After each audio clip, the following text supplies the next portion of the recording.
Hey, yo, what is going on? It's your boy X going at y'all with a brand new video, and in this video we're going over the top 10 most overpowered cards at the beginning of NBA 2K20. So if you guys are excited for this video, make sure you guys drop a like down below and subscribe if you guys are new. We are so close to hitting 7K before 2K21. So if you're new, please smash that sub button. We're only like 20 away. So without further ado, let's get into it. These cards are all ones that you could get within at day one of 2K20's drop, or a few days within, we will say the first week of 2K20, and were absolutely insane for the longest time. And if there's anybody that I missed on this list that you had crazy in 2K21's beginning, let me know down in the comment section below. I think it's gonna be a really fun, throwback sort of video. So let's get into it. Coming at number 10, one of my favorite cards to ever grace 2K20 surface is Emerald Bobsura, one of my favorite cards in the entire game. He was so fun to use. This Bobsura had jump shot 22. He was just one of those cards that you knew was going to be crazy. And actually, eventually, we got a Ruby Bobsura for doing some of the domination rewards that you could actually evo up to an Amethyst, and that one was even better. But this Bobsura, for only 3 tokens, gave you so much value on your team because he was one of the taller PGs, even at the beginning of the year at 6'5", and was absolutely insane. Was just one of the best cards that you could do because he was just good at everything. Absolutely loved this Bobsura, and he was just that card that everybody had on their team for the longest time. Coming in at number 9 is Emerald Bobon. Now, the reason Bobon was tall, or the reason Bobon was so amazing, was everybody realized really quick in 2K20's life cycle that tall players were the way to go, even if they were short. Because even if this tall player was super slow or had low stamina, it just didn't matter. And a player like Bobon, who was 7'3" with a massive wingspan, couldn't shoot but could do a crazy standing dunk and play defense in the paint and rebound, that's all we needed at the beginning of 2K20. There were no really shooting centers besides like the Sapphire Rifle of Friends, and even then he was pretty inconsistent, so it didn't really matter. And nobody had quick draw, so even then you could contest shots if people did shoot them. So Bobon was just an absolute wrecking ball in the paint and was the stopper, or the only person that could stop the card that we have coming in later. Absolutely loved this Bobon Marjanovic, and he was just running rampant throughout triple threat, unlimited, and all that sort of stuff. And even right now, sometimes people still use him in those cheesy, all bronze and emerald lineups to try to go 12-0 because he's just that good. Coming in at number 8 was a card that was first shouted out by DBG. I remember looking at this video and going, okay, I need to go ahead and pick this card up, and it is the Emerald Terrence Ross. Once you got this guy evoed, he was a absolute beast. This Terrence Ferguson was absolutely insane. 6'7" at the 2 guard, again, was just following that tradition of taller players being super good in the game. And at his Emerald, he was still a really good card, and that was because he had a 95 driving dunk. He had really good shooting ability, had a pretty decent jump shot, and was one of the few cards in the beginning of the game that had clamps. This Terrence Ferguson having gold clamps in the beginning of the year was kind of massive for him.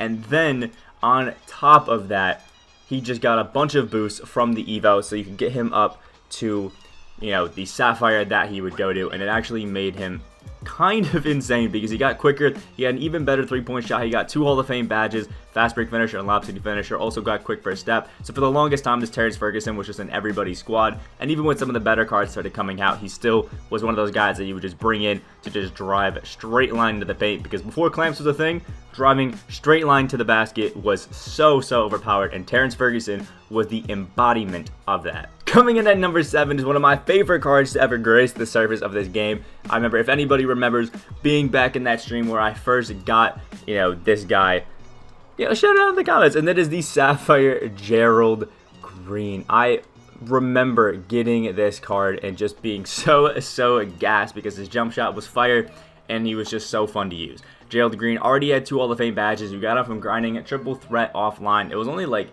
10 to 20 wins. It was nothing really crazy. And then he had a really simple evo and was a 6'7" small forward. The only thing that really hurt him was the fact that he was slow and didn't have the greatest of defense, but he had a really nice jump shot, and you could shoot the 3-ball like crazy with him. And then you got that Evo to make him an insane Ruby, where he just got better defense across the board, still not being amazing, but then better shooting as well as just getting a bunch of finishing badges. And it just made this Gerald Green absolutely insane. He eventually got phased out, you know, within the first week or two of my team, and he had to stop using him. But for a while, this Gerald Green, again, just like Terrence Ferguson, was the embodiment of the fact that without clamps, you could drive by everybody, dunk on their heads, and just have an absolutely insane time cheesing the game. I loved this Gerald Green. I know a lot of you guys were with me there. Such a fun card. Coming in at number 6 is one of my favorite cards, I think, to have ever come onto this game because of how much he helped me in those offline grind games on Domination. It is the Ruby Ray Allen. I forget who first found this Ray Allen, but this Ray Allen was an absolute dog.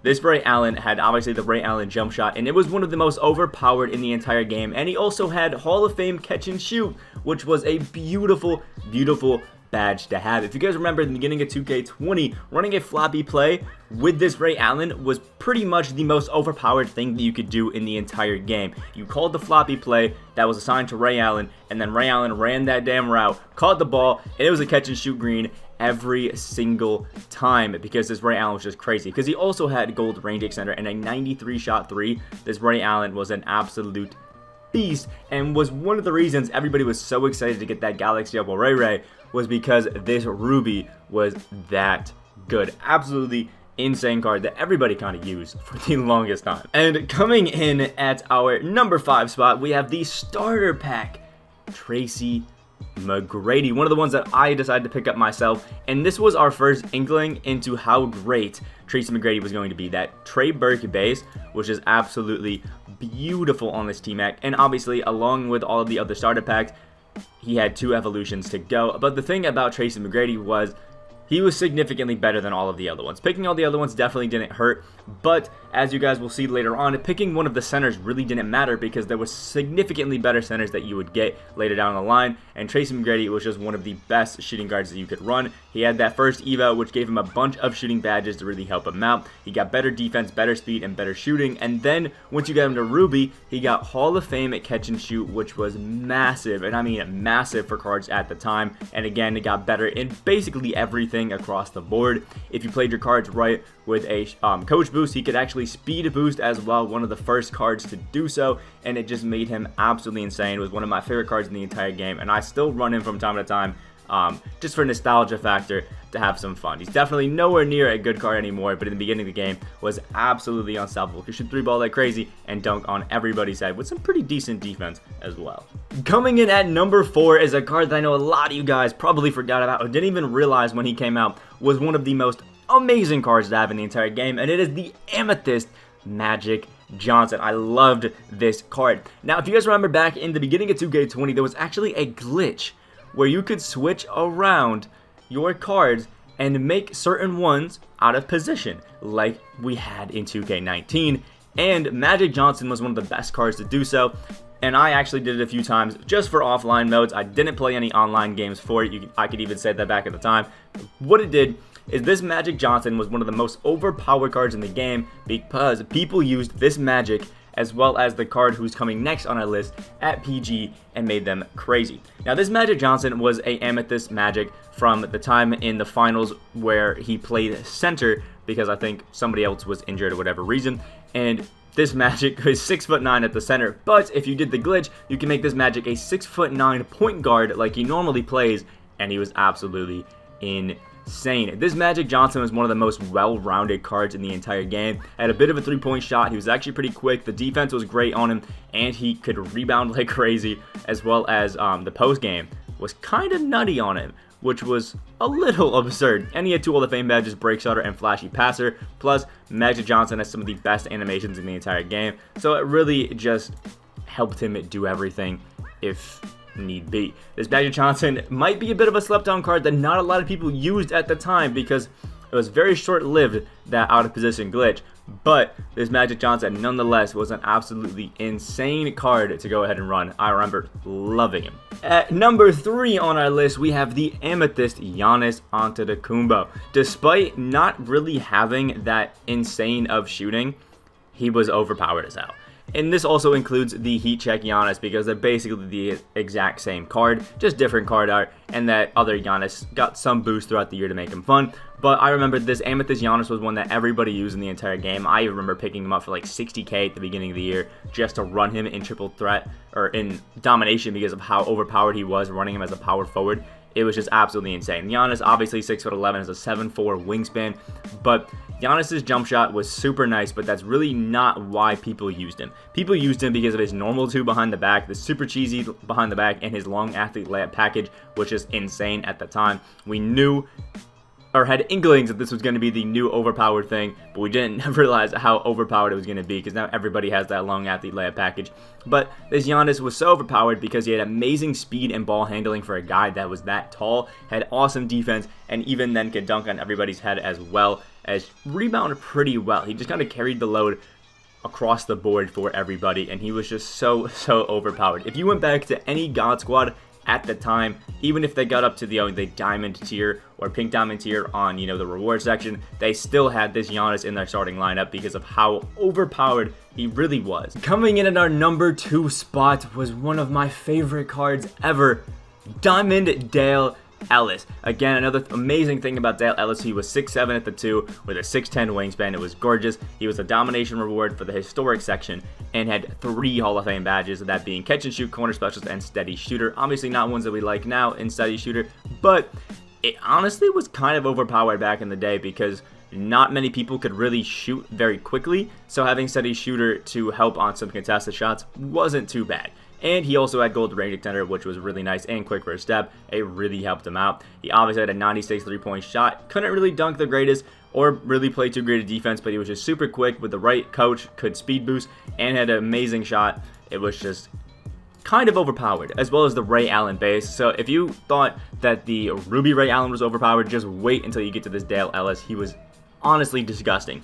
The thing in the beginning of the year with this Dale Ellis that you could do, I remember a Denver Struck video showing how he beat triple threat online so quickly, or offline, was taking this Dale Ellis, running down the court and doing the overpowered snatchback that we all do all the time now. And Denver, I think, was one of the first people to really shout it out and get it out there, running down, snatching back, and just jacking up a 3 with this Dale Ellis every single time. And if you had that Ray Allen base down, it was money. It was green every single time. You weren't going to miss. It was going in, and there was really nothing anybody could do about it. It was one of the most overpowered things to do in offline.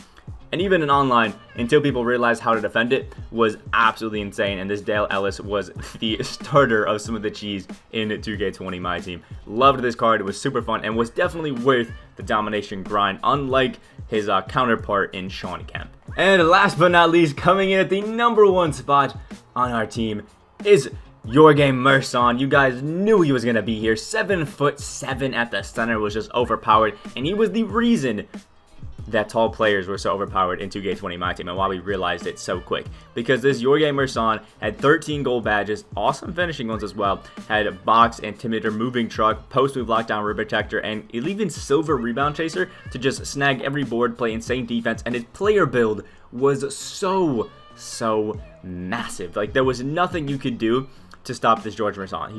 You couldn't do it. He had a 25 speed, but for some reason still felt super quick. And at the time, I remember he had somewhere between like an 80 to a 90 stamina, so he actually was still holding his own.